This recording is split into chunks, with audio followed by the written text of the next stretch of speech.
think there's this art of giving that works really well. Yeah. I think it's smart. In the last episode, we touched on the red and blue oceans. I think a lot of these strategies are still blue oceans because they're harder to execute. It's quite a bit more challenge than throwing up a post and hoping I see it. Going the extra mile here, I think from what you can see, is getting yourself into a blue ocean with marketing. So even if you have a general business, you can do blue ocean marketing strategies. That can work for you.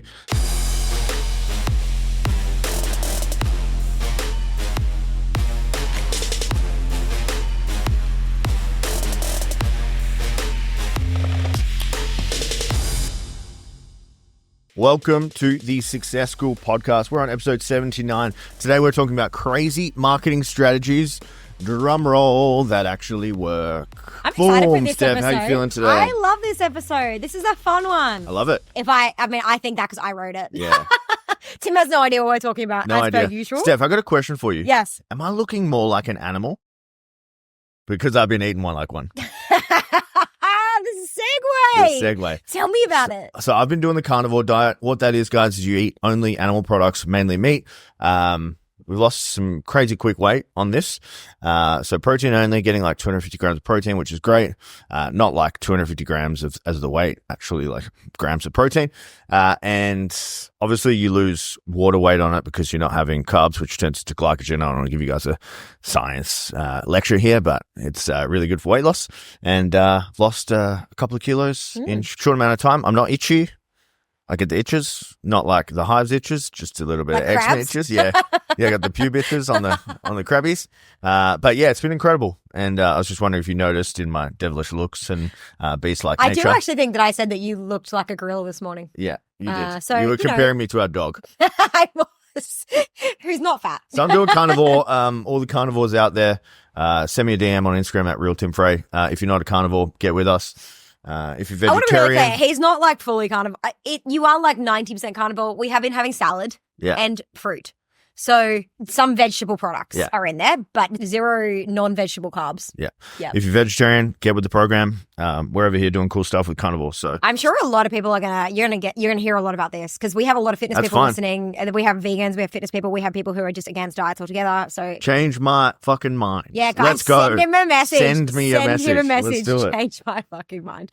I have a cool story that I want to share today. It's one that we've shared probably 4 times since we were a part of it. Yeah. And it's one of my favorite things to talk about. I don't know why, but it keeps coming up and it's just so cool. Are we talking about toxic people again? No. We were at dinner recently with a group of people, a group of very, very, very smart people that we have recently met, and some of which we didn't know very well at this point. Not swingers. No. This sounds like swingers. Sounds like Yeah. swingers. Lucky Jeff. Lucky Jeff. He's on. Anyway, I'll stop interrupting.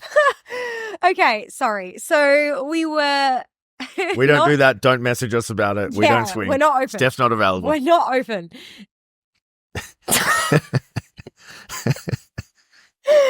We're at dinner with some entrepreneur friends, some new entrepreneur friends, not swinger friends, to be very clear. And one of the topics that came up at the table, and just to be really clear, everyone at this table is earning more than $5 million a year. Guaranteed. Except us. Yeah. We're close to. So We suck. we... So we were asked at this table, how many businesses have you had to get to this point? And the average number of businesses is the first interesting thing that actually shocked me. Most people sat up over 10 businesses that they'd had before they cracked the $1 million business or the business that they got them to where they are today. There were a handful of outliers as smart cookies that only had bloody 2 businesses beforehand. But most people, most people had multiples, and we've had like 7, or we've had 6 that we count, and probably 10 between us in terms of like ideas and concepts that almost got off the ground. Ideas, yeah. And one of the guys, Jeff Mains, said, well, what are we talking about here? Because I really only count businesses that have made over $10 million in revenue a year. And we were like, It's like mic drop. we looked at each other and we're like, oh, sorry, Jeff, that you only count businesses over 10 million. How many of those have you had? And he said 4. And his current business, just so you know, is earning 52 million in one revenue stream, but he has multiple businesses. And I realized that that was a whole different thing. But he said he started his first business mowing lawns when he was 16. I don't know how old is Jeff. Attaboy, Jeff. Probably 50s? 50s, 40s, late 40s, 50s. Strong Texan. And really strong Texan man. And I think it's just such an interesting conversation. There was 2 reasons why that was interesting. 1, so many businesses most people had to have before they cracked it.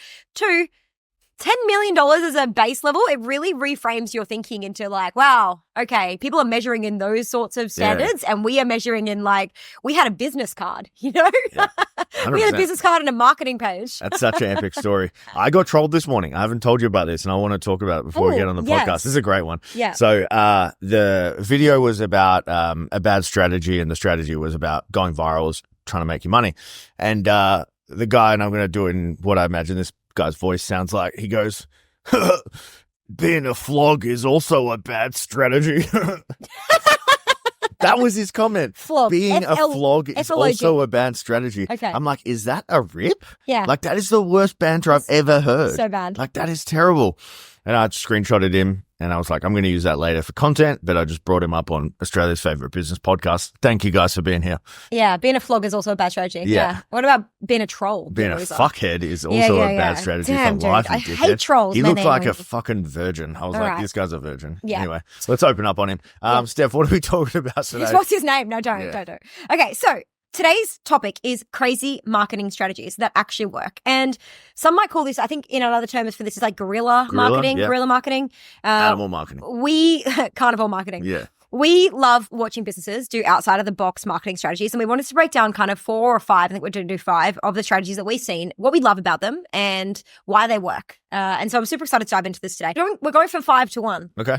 So I've rated them. Countdown. You might think that they're different. No choice in these. You have no choice. Yeah. But you go with number 5. I feel like this is a you one. Yeah, okay, cool. So story about a friend of ours who have a supercar dealer, but they have a really cool strategy on selling cars. It's all basically around networking, which is incredible. But every time they get a new supercar, they send me like 8 photos of it. And they're like, this would look really good in orange. And I'm like, okay, I get the hint here. So I think they like identify who could afford this thing. And then they go to their contact list and they send it out and they're like, this could look good for you. And it's incredible because every time I get these photos, I send it to Steph. I'm like, would this look good in our driveway? And Steph's like, we can't fucking buy a supercar. And I'm like, yes, we can. We are buying a supercar.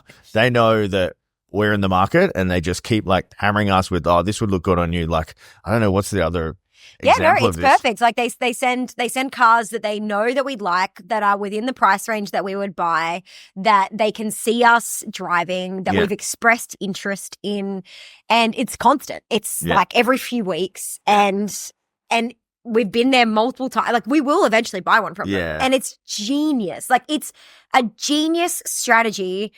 And it's similar to any other strategy where you would do a reach out and a direct sell, except the thing that's really smart about the way they do it that I love is they really do make friends with everybody. Yeah, for sure. They do. They make friends first. Yeah. So we met them at the gym. Yep. They were clients and, you know, they're super nice. They're super nice. They're super nice guys. They're super friendly, really down to earth, hilarious. It's 5 brothers that own it and they're all cool and quirky in different ways. And they just network and they make not friends with people, but they're friendly with people. Yeah. And they invite people up that come check out the cars. They have like days where they just grill up a barbecue at the place and like just come hang out, like very come hang out. Don't come buy a supercar, but just come hang out. Come see 'em. Come see it. Come have a look. I'll take you for a drive. Like very, very casual. Yeah. So they make friends. So when they text you, it's not like they're trying to sell you. Nah. It's not like, hey, it's this It's much like, check money this and you can out. get finance for this. And it's not like that. Yeah. It's like, hey, dude, how good's this? Like, it's so sick. Like, and they're so stoked to have it. Like, they are thrilled to have the car. And it's like they're just texting their friends to say, look at this cool thing that we have right now. They often do it like, hey, we just got this like airbag upgrade on the car. Yeah. How cool is it? Yeah. Like it's like a new feature announcement type thing. So shout out to the Motormall boys. I love what you're doing. I will buy a car if you eventually. You will make your money. Steph, what is number 4? This one was a while ago, but I love it, and I love it for a lot of reasons. So there's a company in Perth called The Happiness Co., and they blew up really quickly in Perth here and originally started as male suicide prevention. Mm-hmm. And had a really big story attached to it. And now they've grown the company huge. Like our biggest stadium here, which is like your MCG or wherever you're from, we have this stadium called Optus Stadium. It's the biggest, newest build in, I think, Australia, actually.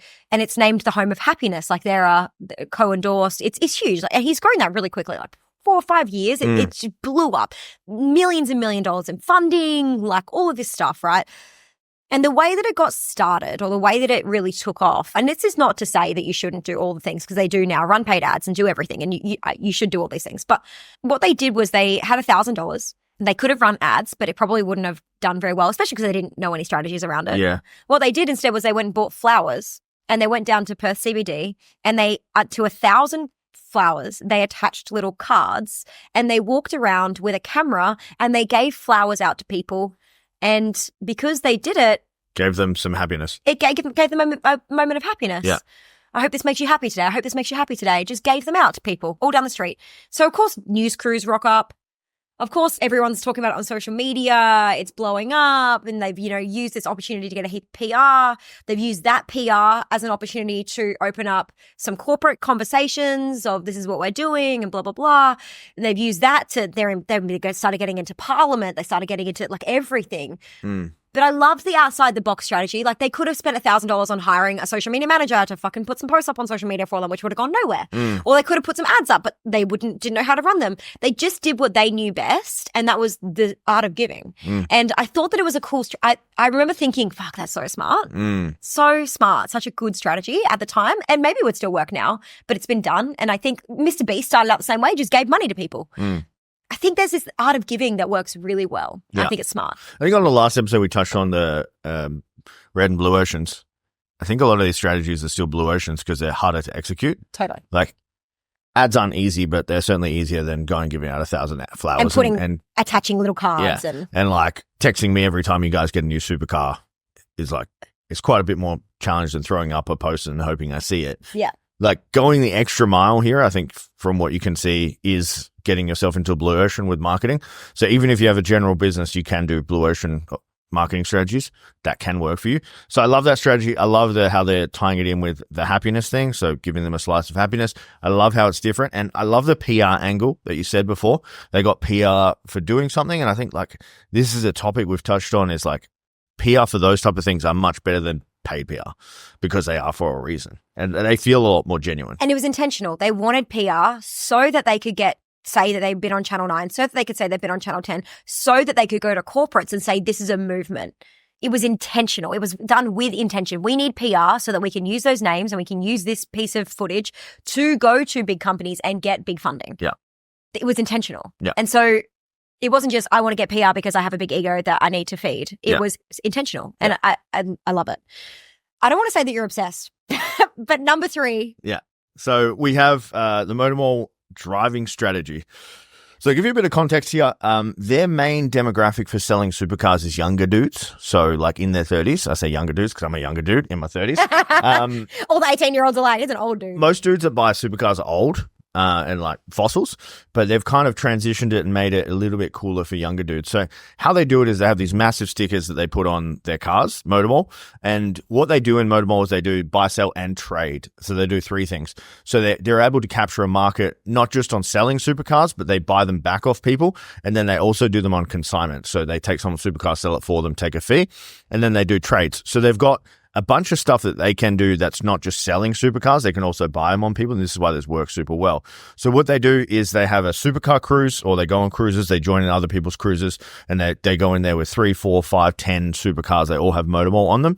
And what happens is they have kids that are 8, 9, 10, 11, 12. They follow the car cruises with their dads and they're filming their cars. So it's like this huge guerrilla marketing tactic that's happening on Instagram, TikTok, and they've got all these randoms making videos about them, which is just boosting their social credit because it is fully organic as well. It's not paid. They're not paying for ads. They're not doing anything else, but they're just going on these car cruises and everyone else is filming their cars and getting their brand out there, which is super smart. And then everyone that's on the car cruise is like, cool, where am I going to get a supercar from next time? I might go check out Motor Mall. Or I'm selling my supercar. Where am I going to go get it sold? I might do it at Motor Mall. And the reason this strategy works twofold, what you just said. When you see a supercar drive past, you look. Yeah. Right? 100%. And then the next one drives past and you're like, oh, you look again. And then it takes you kind of 3 or 4 to realize this is a thing. Yeah. So if the sign was on the first one, you would have maybe missed it. If the sign was on the second one, you would have still been looking at the car.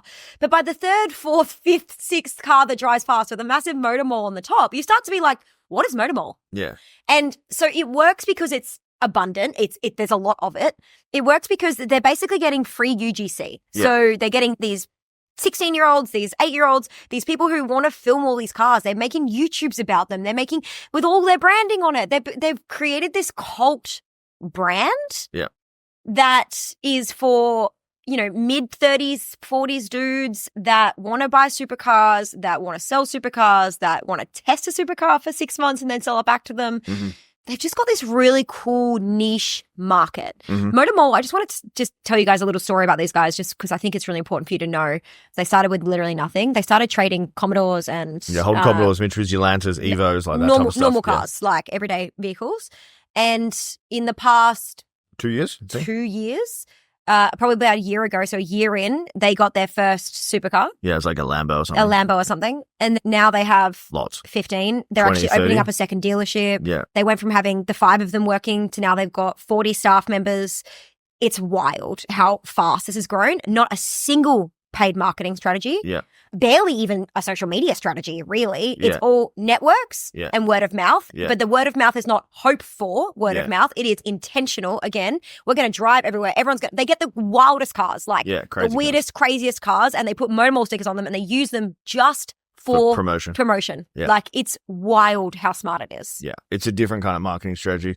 Steph, do you want to give us number 2? I'm actually going to do number 1, so you do number 2. I'll do number 2. So this strategy, I'm going to paraphrase a little bit. This might not be the exact strategy, but you'll get the concept on this. So it's by a gym in Sydney, and I believe there's 2 gyms now called Locker Room Gym. Okay, so Raf and Lockie, kind of acquaintances of ours. We know them through some friends.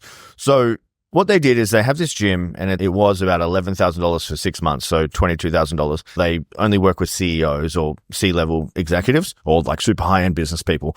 So they kind of thought, how do we get to these people? Are they hanging out on social media? Are they on Instagram? Are they on Facebook? Or where are they, and how do we get to them? And a lot of the times, these people are protected by gatekeepers. And what I mean by a gatekeeper is they have a receptionist or they have a PA or they have an EA or something that's kind of shielding their emails and shielding their mail. So they're really hard to get to unless you're connected. So this strategy is called the lumpy mail strategy. And what they did was they sent a pair of boxing gloves to a bunch of CEOs and C-suite executives in the local area in Sydney. And inside the boxing gloves was a USB stick. And I believe there was like a letter or a note attached to the USB stick and said, watch this for a gift or something. And then on that was a video of them saying, hey, name, whoever the person is, like custom. We'd love to have you down at Locker Room. We've just opened up. We'd love to get you in for a free boxing session to hit the pads. Fast forward 6 months, half the gym's full. Do the math on that. $11,000 for 6 months. It's quite a lot of money for a gym. And then 12 months, 18 months, fully booked, second gym. They've got a couple hundred members paying a lot of money for it. And it all kind of started with this lumpy mail strategy. So the question for them was, how do they defeat the gatekeeper or get past the gatekeeper? How do we do something different that they haven't heard before? How do we provide a product or service that's so niche that no one else is doing it? Blue ocean, guys. So they're in a blue ocean and they can afford it. So people that are C-suites are making $300, $400, $500, $600 million a year in wages. So they can definitely afford a gym membership. It was so smart. I remember when they spoke about it on their podcast they have, and I thought to myself, oh my God, that is so genius. And I think the note with the gloves, I can't remember what it said, but it was like, it was punny. It was like it was a bit of a pun. Something about fighting. And it was fun. It was punny, and they had the personalized video. And why wouldn't you go down and check it out? Like, of course, you're just going to go have a look. You know. So genius and expensive. But they would have dropped that on ads to not reach the right people as well. Just to blend in with everyone else. Just to blend in with everyone else. So these are guerrilla marketing strategies. I love them. The last one today, I actually only saw recently. And at first I thought it was crazy and I couldn't really see how it worked. But then I started really putting it together and I thought, wow, this is actually probably one of the smartest that I've seen. So a lot of you might know Georgie Stevenson. She has a supplements brand, Naked Harvest Co., I believe it is. And she is, I guess, a bit of an influencer. But what they decided to do was in October, they decided to give away a free car. So it was a Suzuki Jimny. It was the XL version. It's worth $44,000. When I say worth $44,000, it is $44,000 to buy that car. Yeah. And they got it branded in their branding and their logo. And they're like, we're going to give this away. And all you have to do is to go and make an order on our website. For every $20 that you spend, we'll give you one ticket into the raffle, effectively. You need to go to our website, you need to put a reason why you want to buy, and then you need to tag someone in the post below. So at first I thought, how many orders would they need to get to 44K? Now, this is an 8-figure brand, so they already have a lot of orders being put through their website. Mm-hmm. But then as I started to put it together, the other thing you had to do to register was to drop your name and email and phone number. So you had to register to their email list. And I thought to myself, they did it in October. Black Friday, which is all product-based businesses' best sales day, is 6 weeks later. So what a genius strategy to build your list prior to the biggest sales day of the year. And they're going to be warm as well. They're going to be so hot because they've just bought. And they're also opening the emails. Yeah. Constantly opening the emails. And your warmest leads are the earliest leads, like the most recent leads you have, right? There's so many ands on this. And they purchase the product, which is likely to run out in the next 4 to 6 weeks. So they will need a second purchase right around Black Friday. So you're getting double the order value. And they were drawing the prize to be drawn out in December at some point. So they've had this. So it wasn't just to give away a chimney for some extra sales. Yeah. It was to give away a chimney so that they could build their email list with hot new leads or hot leads to buy. They also did this huge marketing ploy around it. People were sharing it. People were tagging it. Their average order spend is well and truly over $100. So every single person that's buying to even go into the draw is spending money. So they would have recouped the Jimny money, which I'm sure they got the Jimny for free anyway, but they would have recouped the Jimny money fast. They would have then had the email list to remarket all of those Jimny people on Black Friday. That means that they would have well and truly made multiple six figures across this thing for 44 grand. It's amazing. It's genius. It was great. so smart. Remarketing. The more I dug into it, the more I was like, they're so clever. I've just thought of one. Oh, yeah. That we should run for Success School. All right. You want to talk about it here? Yeah, I want to talk about it We're here. going to give away a Lambo? No, let us know what you guys think of this. Not quite that extreme, but we buy the supercar. Then we do startup school, drop it for like $297, $197. Then you have to buy startup school. So we get all the startups that are in and they want to grow their business. So we build a pipeline for the next year or 2 years to come into Success School, listen to the podcast, etc. And then we give away a weekend with us. So you get driven around the supercar. Like you have a business coaching experience with us. We hang out. We fly them in from wherever they are. Yep. Guerrilla marketing style. I mean, let's flesh it out. I'm always open to ideas. Your ideas usually pay off at some point. Let us know what you think of that. What can we add? How can we make it better? How can we make it cooler? Yep. We're just dropping shit live on air here. Yeah. This is what we do all day because Tim's a manifesting generator, which means that he has lots of ideas all the time. And Manny Gen swag. Manny Gen swag. So guys, you don't have to do outside the box marketing. You can stick with what's safe and you know, we mostly do. Just we got really good at things we're really good at in terms of marketing. But I think maybe it's time to explore some guerrilla marketing 100%. tactics. And it's always nice to think outside the box. So I hope we've inspired Good way you guys to get a Lambo. to think a little bit bigger today. But also just refine your bloody marketing and you probably won't need to do any of that stuff. Shout out to Georgie Stevens, Motor Mall, Happiness Co. and the Locker Room Boys. You guys are killing it and an inspiration to everyone. Totally. All right, guys. As always, share the show. Don't be a hoe. We've loved this episode, and this show grows by you sharing it with friends. We would appreciate that, and we'll see you next time. We'll see you next week.